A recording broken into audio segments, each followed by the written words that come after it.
Welcome to America's Top Rebbetzins. May this class be for Rafu Shalema, for Gavriela Tova, Bat Naomi Leah, for Lior Tovia Ben Haya Ashna, and also for Rav Shmuel Zalman Ben Hana. Please click the subscribe button to subscribe to us on the America's Top Rebbetzins YouTube page, or click follow to follow us on your broadcasting app so that you are the first to know when an inspiring new episode is posted. I'm so happy to have on today's show Rebbetzin Sara Yoheved Rigler. Rebbetzin Sara Yoheved has a fascinating story. She grew up in the United States, but she started her spiritual search in India in 1968. There, she studied with a guru who was a mystic and an acclaimed Sanskrit scholar. A year later, she returned to the US and she finished her degree in psychology at Brandeis University. She spent the next 15 years living in America's oldest ashram, where she practiced and taught Hindu philosophy and meditation. In 1985, Rebbetzin Sara Yoheved took a dramatic turn on her spiritual path. She moved to Jerusalem, began studying Torah, and became a highly committed, observant Jew. She got married in 1987 and then had her first child at the age of 40 and her second child at the age of 46. She has now lived inside of the walled old city of Jerusalem for over 36 years. And Rebbetzin Sara Yoheved is a highly acclaimed international speaker on the subject of Jewish spirituality and practical tools for spiritual growth. She gives a wonderful marriage webinar called the Kosher Wife Webinar, which I personally had the privilege of taking. And that webinar is given through Jewish Workshops. I will include the link in the podcast description if anyone is interested in taking that class, and I highly, highly recommend it. Rebbetzin Sara Yoheved also published several books, including her latest one, I've Been Here Before, When Souls of the Holocaust Return. For if you're watching on YouTube, this is what it looks like. I am almost done reading the book, and it's an amazing, amazing, amazing book. So you have accomplished so much in your life, and you share so much with others. Please tell us more about yourself and what you do. Well, years ago, I was taking a personal growth chabura with Rabbi Aryeh Niven. And he said that, my whole last 35 years has been focused on tikkun. And actually the second part of my book is about tikkun. The Gra said that we come into this world only to do our tikkun. But Rabbi Niven talked also about mission, that we also have a yiyud, or a positive. A tikkun is a negative thing, like you're fixing something that's wrong, a bad midah or something you failed to do. Yes. But a mission is, a yiyud is, on the other side, is a positive thing. I like to say that when our souls come down to this world, Hashem hands us two envelopes. One is our tikkun and one is our yiyud, our mission. So my mission is to help people move forward in their spiritual and personal growth and relationship to Hashem. Beautiful. And I do that in many ways. I do it I write books. I write for the website aish.com, sometimes write for Ami magazine. I give lectures. I'm doing a lecture tour. I'll be in California and the New York, New Jersey area in the beginning of May, this coming May. I'm doing a lecture tour. I used to do lecture tours all over twice a year, but now with COVID and whatnot, I haven't done a lecture tour for years. And I'm thinking this will be my last lecture tour. But I will be, people can check my website or my YouTube channel to see because I will post the schedule, and anybody in like New Jersey, New York area, or in LA, or in Palo Alto, or in Las Vegas who wants to come and see me, can come and see me. So that's what I. Oh, that's amazing. I know. And having heard you speak before and having read your books and your articles, I know like you're a very powerful communicator and you are very well able to communicate your message. So it's really amazing. I didn't mention, you mentioned it, but I didn't mention also what really is like my half-time job at this point in my life is the Kosher Wife Workshop, which is a workshop. What it is it's a spiritual growth group for married women. Yes. And the women who belong to it, I mean, it's for any married Jewish woman who really, but it is a workshop. We work on ourselves. So we have exercises all the time, and we chart, we reward the body. Musser techniques, I was in a Musser vibe with Rav Leib Kellerman for 16 years. So we use Musser techniques, and it's all Torah based, it's not psychology. I'm not a psychologist. I'm not qualified to give a psychological approach to marriage. Oh, somebody's at the door. Okay, Okay. no problem.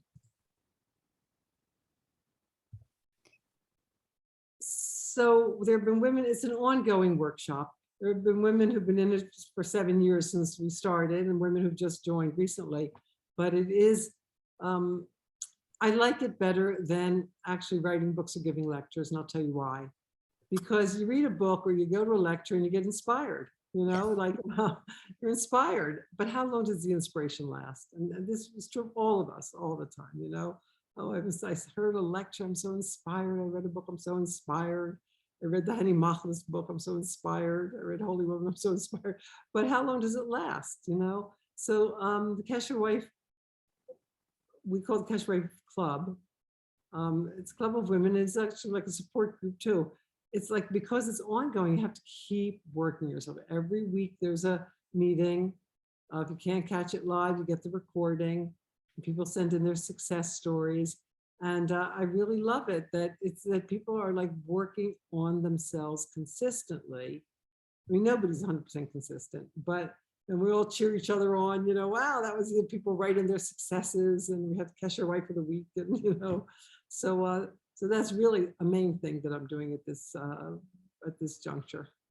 That's beautiful. And I also want to just confirm that the workshop is for women who can even work on themselves, even if their husband isn't working on the marriage. If just the woman works on themselves. If the husband is willing to work on the marriage, most people end up in marital therapy.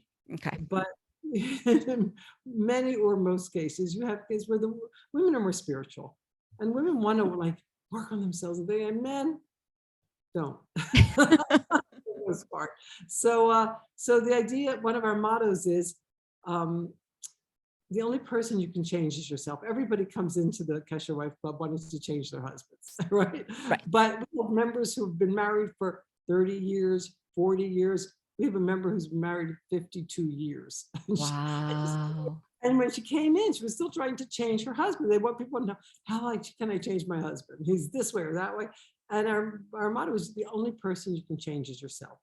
So smart. Change yourself, you change the dynamic of your marriage. And we have seen it over and over. People have gone from bad marriages to good marriages, and good marriages to really great marriages. And because the only person you can change is yourself. But when you change yourself, it's amazing how the husband like somehow starts changing too. Right? Yeah. Yes. Wow. Amazing. Amazing. Well, as I mentioned earlier, you recently wrote a book called I've Been Here Before: When Souls of the Holocaust Return. And this book and the concept behind it is truly, truly fascinating. I'll let you describe it in your own words. Please tell us what this book is about. Okay, so this is, you showed the book, I'll show it too for those who are watching the video. Yep. I've Been Here Before: When Souls of the Holocaust Return. It's about Gilgulim, reincarnated souls from the Holocaust, people born after 1945 who had dreams or flashbacks, panic attacks, or some reason to suspect very strongly that they must have been in the Holocaust. So people, young children having Holocaust dreams, and of course they never read a Holocaust book or saw a Holocaust movie. And over half of my respondents, I did research and writing of this book for 8 years. Wow. I had 450 people who filled in my online survey, and another 100 people who wrote me emails. Since the book came out, I've had more than 100 more people who filled in the online survey. But the evidence was that these people had no way to have had these like very specific phobias and things from much connected to the Holocaust. And so I started to research it. I want to share with you something that to put this in context, in Jewish context, because I'm sure people are listening who don't necessarily, believe in Gilgulim, although it's one of the questions you said you were going to ask me, how Jewish is this? But yes, the first half of the second chapter of the book establishes very clearly that Gilgulim is a Jewish concept. But the Nativas Shalom, the great Nativas Shalom, are really the most esteemed Hasidic writer of the end of the 20th century. he cites a Talmudic story of 400 boys and girls who were captured during the Roman conquest of Judea. And, the time after the temple was destroyed. And they were put on a ship bound for Rome, obviously to be exploited for regenerative purposes. And this is what the Nativa Shalom writes. The children realized, he's quoting from the Talmud. The children realized what they were being taken for and wondered, if we throw ourselves into the sea, will we merit life in the world to come? The oldest among them told them, Hashem said, I will bring back from Bashan. I will bring back from the depths of the sea. And all 400 children jumped into the sea and drowned. The holy books tell us that these 400 children were sent once again into this world in order to complete their lives. And in the merit of their great self-sacrifice, they received divine spiritual levels that made them into great people. Wow. The Nativa Shalom goes on to say, in our generation as well, after the German enemies killed approximately 1 million pure, holy Jewish children, Hashem is now sending these 1 million children back into our generation. These souls are fiery souls, souls of holy and pure people who were killed for the sanctification of God's name. This will also enable us to understand, I'm still quoting the Nativa Shalom, this will enable us to understand the wondrous phenomenon of the Bali Tshuva in our generation, a phenomenon that also has no natural explanation. How is it that so many people, some of whom were at the top of the secular pyramid, are leaving all the status and honor they had behind and coming to join Hashem's service, while demonstrating incredible greatness and self-sacrifice? As we explained, these are fiery souls that had already been killed for the sanctification of God's name and were now sent back to this world. These souls truly are on greater spiritual levels, and so their eyes are opened and they see things and hear things differently. So this is the phenomenon. It was mamash, a hidden phenomenon. People, almost everybody who I researched said that they thought they were the only one. Wow. They actually had no idea that anybody else, had these kind of dreams or flashbacks or experiences. And people, I had an article that was published in Ami magazine before, it was part of about 3 years or 4 years before the book came out. And that was how I got a lot of people. Also an article published on aish.com. And that's when people started to, write in, I didn't know that other people had, and had this experience. And over half the people that I did the research with would not let me use their name in the book because people are so embarrassed, and it's like such a hidden phenomenon. But I had 3 reasons I wanted to write this book. One is to let these people out of the closet, and they're instead of feeling embarrassed or ashamed, is to let people, this is real. Let people. I've talked to many audiences by Zoom, yes, and some really, some live audiences here in Israel, but because of COVID, mostly on Zoom.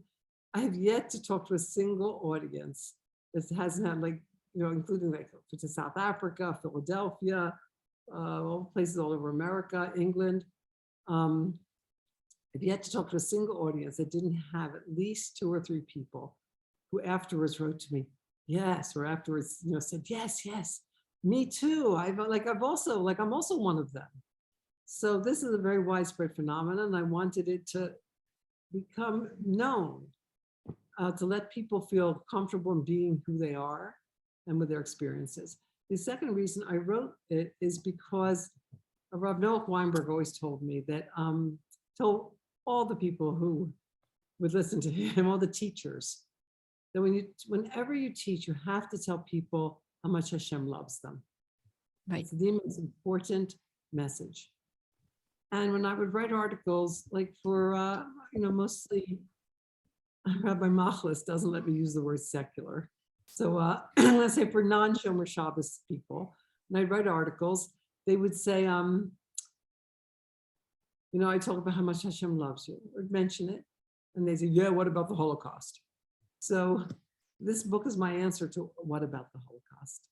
Because the Holocaust was a terrible chapter ending, but it was not the end of the story for any soul. It was not the end. The Arizal said in the 16th century, that there are no new souls coming into the world. We're all old souls. Whether or not you are, speaking to those listening, whether or not you are a soul from the Holocaust, you are an old soul. And you've been here before. And we all know this. We all know that we have our attractions and repulsions and, what we gravitate naturally toward and what we can't stand. We have our fears. And all this comes from past lifetimes. And some things come from our childhood. But if you just go back to the childhood, you'll never find the answers to really explain a lot of the things that go on inside us. And we come back here to do tikkun, because if you didn't have something to fix, you wouldn't be back here. This is really my favorite quote in the book. It's quoting from quoting from the Ramchal, who wrote in the Derech Hashem. He wrote, God arranged matters so that man's chances of achieving ultimate salvation should be maximized. A single soul can be reincarnated a number of times in different bodies, and in this manner, it can rectify the damage done in previous incarnations. Similarly, it can also achieve perfection that was not attained in its previous incarnations. So you have two reasons given here. One is to do tikkun, and one is because there's no ceiling of spiritual attainment. So it can achieve perfection that was not attained in previous incarnations. Even a very holy soul can come back and attain even a higher level of perfection. So that's the second reason that I wrote the book, was, to realize that Hashem loves us, and even people who have very hard lives, and children die young and all kinds of terrible, tragic things, but it's not the end of the story. And the third reason I wrote the book is so that everybody will get into this idea that I am a soul and I come into this world to do a tikkun. And so even if you have difficult parents, difficult husband, difficult situations in your life, to see it in the soul context puts everything in a different perspective. This is very, very true. Exactly. And so people know that they're not alone. Everybody struggles with something, everybody really, really does. And to know that we're here to do a tikkun, to fix ourselves, it's really, maybe it doesn't make the situation better, but it gives us for sure a different understanding and perspective on it. It makes our attitude better. Yes. And when you change your attitude, you change the situation. 100%. 100%. And so we were talking about the book, and we were talking about souls coming back from the Holocaust. Could you share with us maybe a story or two from the book about souls coming back? Well, one phenomenon that is very, very interesting is that a third of the people who answered my online survey were born into non-Jewish families. That's fascinating. Yep, I saw that. Yeah. Half of them converted to Judaism as adults because they are Jewish souls. Right. And so the question, I know many religious people find a very hard time that somebody who died as a Jew in the Holocaust would come back to a non-Jewish family.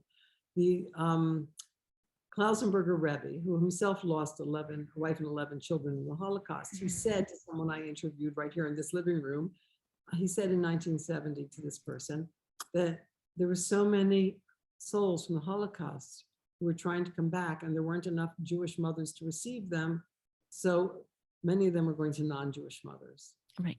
There's another reason why why certain souls chose to go to non-Jewish mothers. And that's because, so I'll tell you one story. So this is a story of somebody who was born in Omaha, Nebraska.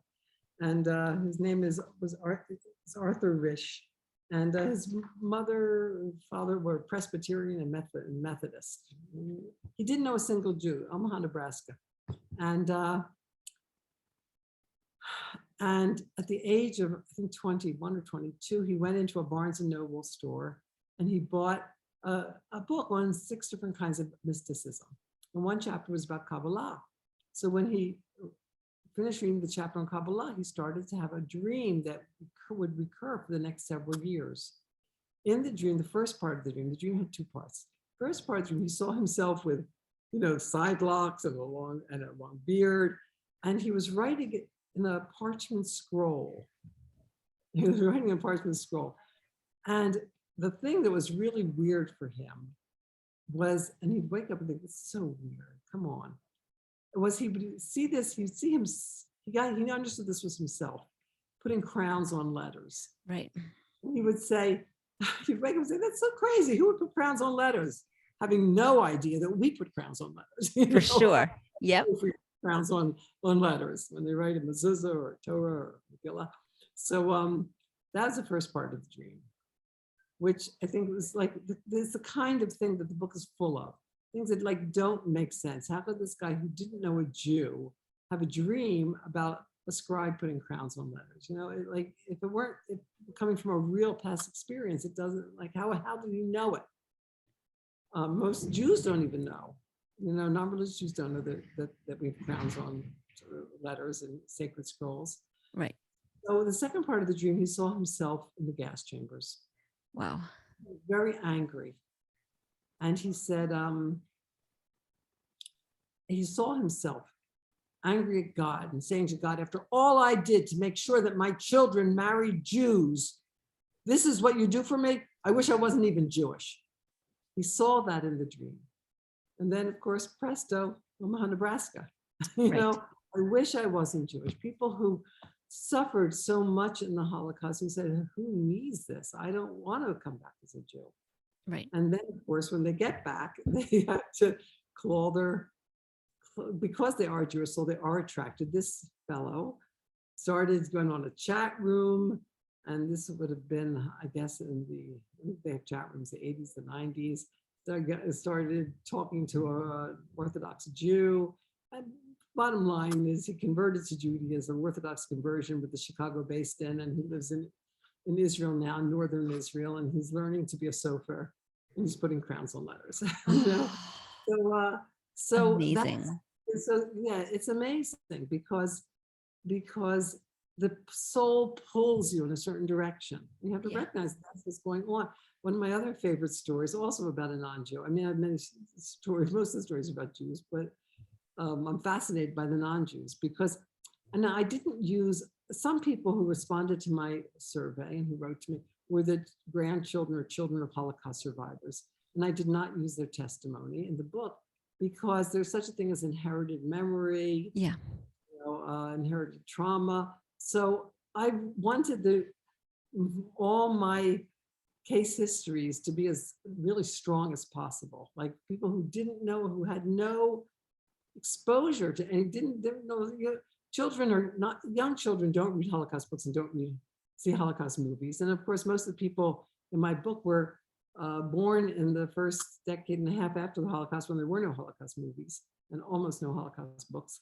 But still, like a child who has like grandparents who are survivors could walk into the living room unseen, overhear, whispered conversation design. So I didn't use their testimony. I wanted it to be very convincing.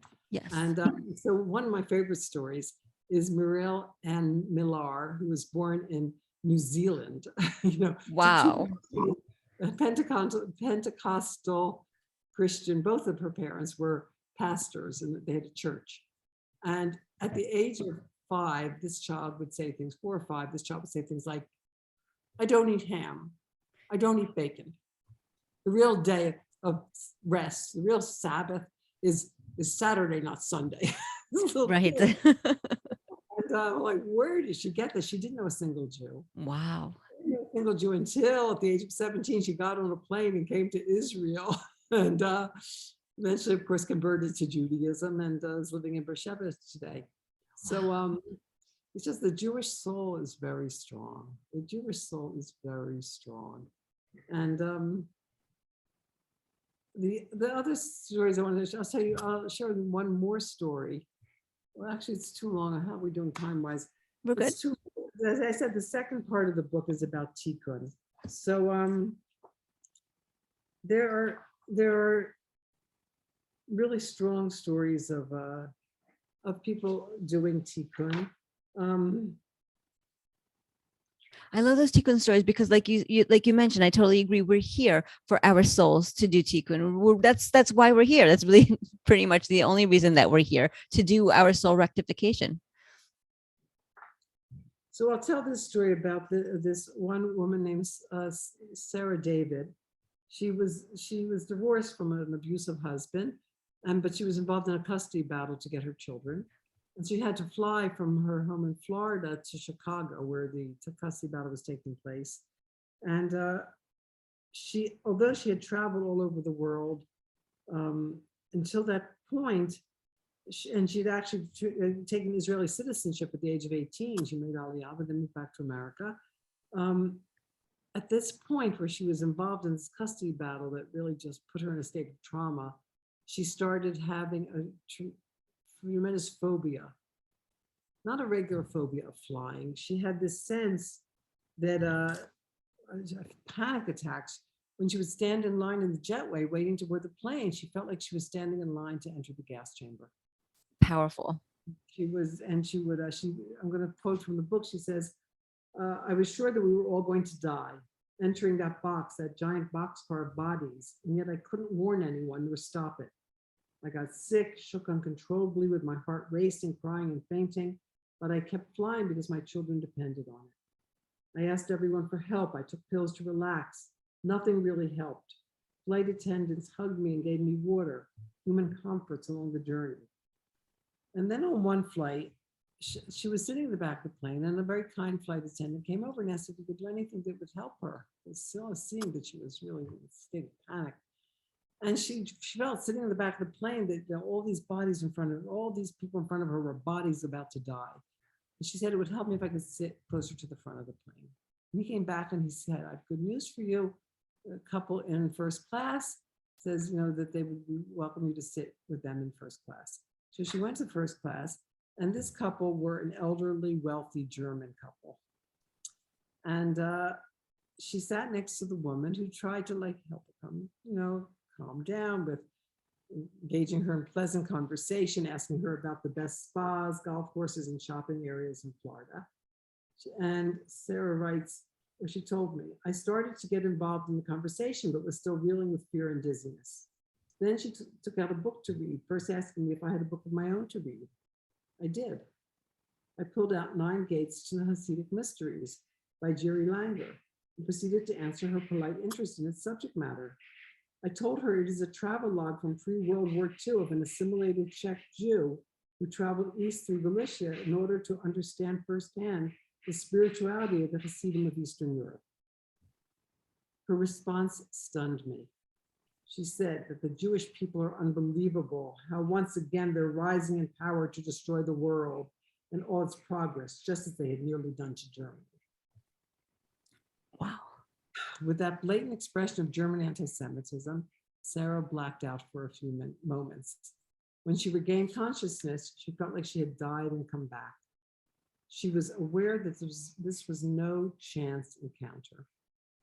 God had arranged this meeting, this face-to-face encounter with a high-ranking Jew-hating German, in order to give her an opportunity to do what she had failed to do in her previous lifetime.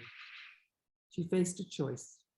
She could shrink away and obsequiously return to her seat in economy, or she could stand up and defend her people.